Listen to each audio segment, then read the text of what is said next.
Abrisse vossas Bíblias no Evangelho de Lucas, no capítulo de número 15. Glória a Deus. Não vou calar meus lábios, vou profetizar, manifestar a graça, abençoar quem Deus quer libertar. Não vou calar meus lábios, eu vou profetizar, profetiza, manifestar a graça, abençoar quem Deus quer libertar. Sobre tua vida eu vou profetizar, nenhuma maldição te alcançará, pois sei que Deus tem pra ti um manancial cujas águas nunca cessarão. Sobre tua vida eu vou profetizar, nenhuma maldição te alcançará, pois sei que Deus tem pra ti um manancial cujas águas nunca cessarão. Será que você pode dar um brado de vitória? Será que você pode dar um brado de vitória? Aleluia! Aleluia! Deus está aqui! Oh, glória! Evangelho de Lucas, no capítulo de número 11, no versículo de número 11, capítulo 15, versículo 11.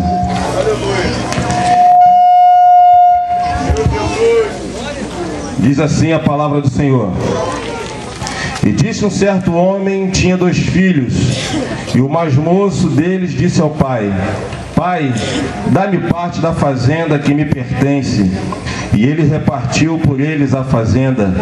E poucos dias depois, o filho mais novo, juntando tudo, partiu para uma terra longínqua, e ali desperdiçou a sua fazenda, vivendo dissolutamente. E havendo ele gastado tudo, houve naquela terra uma grande fome, e começou a padecer necessidades. E foi e chegou-se a um dos cidadãos daquela terra, o qual mandou para os seus campos apacentar porcos, e desejava encher o seu estômago com as bolotas que os porcos comiam, e ninguém lhe dava nada.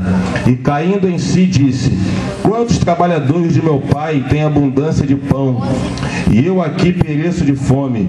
Levantar-me-ei e irei ter com meu pai, e dir-lhe-ei: Pai, pequei contra o céu perante ti, já não sou digno de ser chamado de filho, faz-me como um dos seus trabalhadores.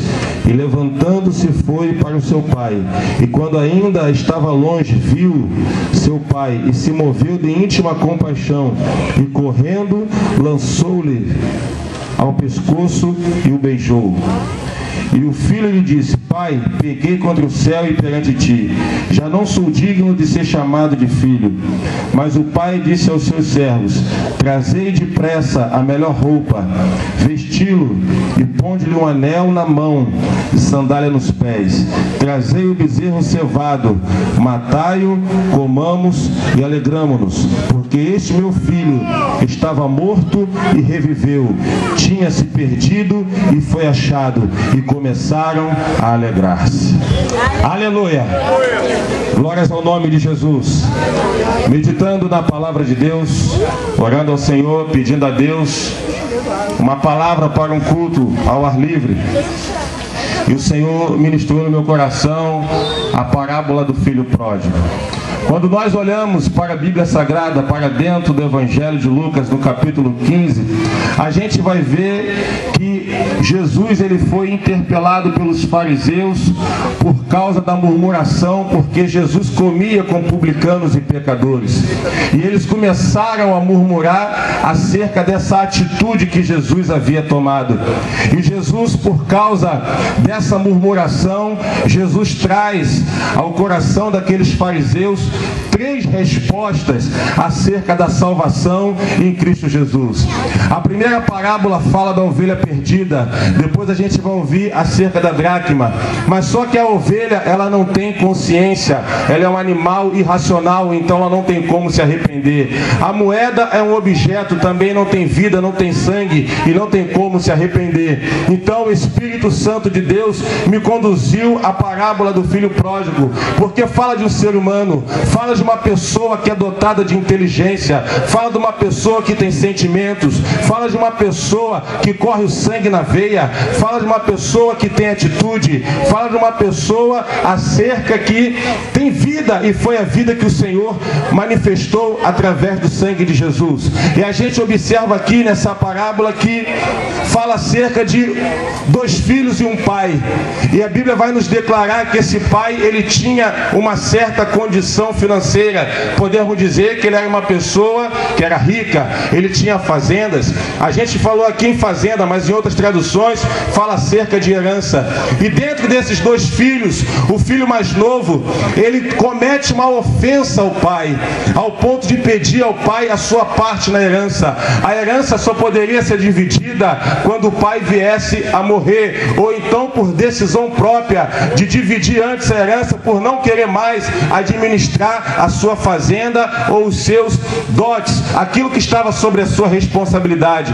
E o filho, de uma maneira ofensiva, ele pede a sua fazenda ao pai, ele pede a sua parte na herança, e o pai, sem reclamar, ele entrega a sua parte na herança. O que eu quero dizer com isso? Muitas das vezes nós estamos na presença de Deus, ou nós não estamos na presença de Deus, e a vida é feita de oportunidades e de escolhas certas ou erradas. A vida é assim. E aquele menino, ele resolveu tomar a escolha errada. Ele pegou o seu dinheiro, ele pegou tudo aquilo que o pai havia dado a ele como herança, e ele resolve andar pelo mundo afora, buscando os prazeres que o mundo oferece, buscando aquilo que agrada a sua carne, mas não agrada o coração de Deus. Ele resolveu ter uma vida dissoluta, aquilo que o inimigo lança na nossa frente, que agrada a nossa carne. O que é isso, presbítero Teodoro? Eu quero dizer que ele foi atrás do pecado. A pior coisa que tem é quando nós estamos na casa de Deus,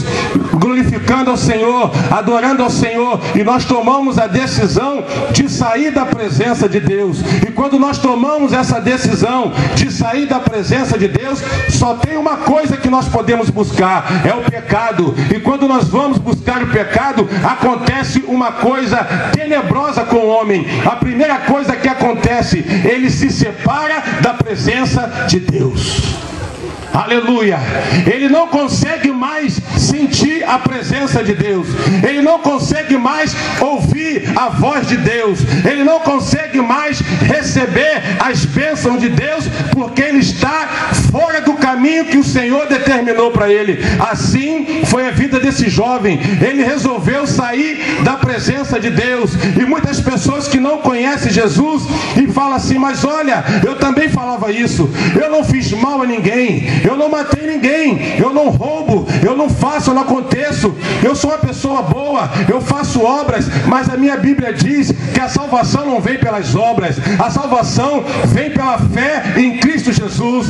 Aleluia! Muitas pessoas confundem, porque se a gente for falar de obra, o macumbeiro faz obra, o kardecista faz obra, o TJ faz obra, mas nenhum deles tem um lugar reservado no céu. Sabe por quê? Eles não conseguiram entender que a salvação não é mediante as obras, mas a salvação é mediante a fé naquele que morreu e ressuscitou ao terceiro dia e está aqui no meio de nós. Ele é manto e quebra a subendarabacai. E ele resolve ir para era um destino aonde era uma vida totalmente dissoluta, uma vida de pecado, uma vida de imoralidade, uma vida de gastos, uma vida de doença, uma vida aonde a presença de Deus não está conosco. E nós muitas das vezes queremos tomar decisões como essa, por causa de coisas mínimas que acontecem no seio da igreja. A gente quer sair da presença de Deus, a gente quer ir para um pagode, a gente quer ir para o baile funk, a gente quer ir para um forró, a gente quer tomar uma bebida na esquina, a gente quer fazer muitas coisas. Mas aí vai a pergunta: será que Deus está nesse negócio? Será que a presença de Deus está contigo? Aleluia! Sabe por quê? Quando nós olhamos para esse texto, a Bíblia vai dizer que chegou um tempo de fome, chegou um tempo de escuridão, e aquele jovem, ele começou a ver que a herança que ele havia recebido, tudo aquilo foi gasto, nada se aproveitou, ele gastou tudo, e ele chegou ao ponto de querer comer as fezes dos porcos. Aquela pessoa que cuidava dos porcos, ela não tinha o direito de casar, ela não tinha o direito de adorar, ela não tinha o direito de manifestar alguma coisa que ele tivesse vontade de falar. Era uma pessoa que era escrava do seu servo. E é dessa forma que aquele jovem se tornou, por não querer estar na presença de Deus. Mas só como eu disse no início da palavra, o homem e a mulher têm consciência, têm pensamento, têm inteligência. E a Bíblia diz que quando ele chegou nesse estado tenebroso, a Bíblia diz que ele olha para dentro dele e ele lembra de como ele vivia juntamente com seu pai, seus irmãos, e a sua casa e a sua família. E ele traz uma palavra dizendo: olha, nem os trabalhadores do meu pai, ele come isso daqui, ele vive isso daqui. Eu quero tomar uma atitude hoje. O que eu entendo que ele fez aqui? Ele olhou para dentro dele e ele conseguiu enxergar a condição miserável na qual ele se encontrava. E muitas das vezes nós precisamos olhar para dentro de nós e ver como é que está a nossa vida e tomar uma decisão com Deus. Aleluia! Glórias ao nome de Jesus. Você que não é crente, não é evangélico, olha para dentro de você nessa noite. Olha a condição que se encontra a tua vida. Olha como é que está a história da tua casa, da tua família, e faz como esse jovem aqui se comportou. A Bíblia diz que ele resolveu se levantar. Mas por que ele resolveu se levantar? Porque ele voltou o seu coração, que estava no pecado, ele voltou o seu coração para Deus, porque ele sabia que Deus tinha uma solução para o problema no qual ele se encontrava. Aleluia! Muitas das vezes você está batendo cabeça de um lado, cabeça do outro, vai aqui, vai ali, joga carta, joga búzio, e ninguém consegue resolver o teu problema. Mas eu quero dizer que a Bíblia Sagrada é a palavra de Deus. Ela limpa, ela cura, ela exorta, ela consola, ela edifica, ela cura, ela salva, ela liberta. A palavra tem esse poder. E este homem aqui, ele resolveu se levantar, porque ele se arrependeu daquilo que ele havia feito de errado. Aleluia! Sabe o que acontece? Muitas das vezes nós somos homem pra caramba, nós somos mulheres pra caramba, para tomar decisões, fazer acontecer, mas quando se fala em se arrepender e voltar para Deus, aleluia, porque arrependimento é isso, você está numa direção e você resolve se voltar para Deus, porque você sabe que ali você vai obter vitória, você sabe que ali você vai encontrar a resposta do teu problema.